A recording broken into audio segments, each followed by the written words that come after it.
ప్రతి వాళ్ళు చెప్పే సుత్తే ఏమో చెప్తుంది, ప్రతి వాళ్ళు చేసే వీడియోలో ఏమో చేస్తుంది అనుకోమా. ఎవరికి మైండ్లో ఏ ఆలోచన ఉంటుందో భగవంతుడికి కూడా తెలియదు. మనం ఎలా తెలుస్తుంది? మనం అనుకునేది వేరు, తప్పు.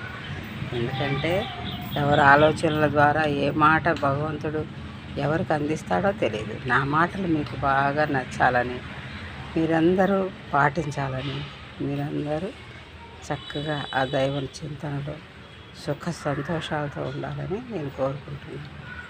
ఎందుకంటే ఆశీర్వదించే వయసు నాకు వచ్చింది. ఎందుకంటే నాకు వయసు 58 ఇయర్స్. అందుకని నేను ఎవరిని ఆశీర్వదించినా అవుతుంది. అందరూ తాయెత్తులు, తంత్రాలు, మంత్రాలు కట్టండి, మీ హస్తవాసి చాలా మంచిది అంటున్నారు. కానీ నాకు అస్సలు ఇష్టం లేదు. ఎందుకంటే వాళ్ళు ఊరికనే కట్టించుకోరు, మళ్ళీ దానికి తగ్గట్టు పారితోషికం ఇస్తారు. ఆ పారితోషికం నేను తీసుకోవాలి. అవసరమైతే లేదు కదా. అందరినీ భగవంతుడే కాపాడుతాడు, అందుట్లో నన్ను కూడా. కాబట్టి మీరు మీ మనోధైర్యంతో స్వామివారిని నమ్ముకొని జీవించండి.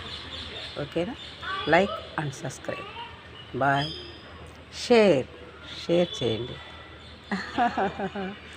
Okay, bye.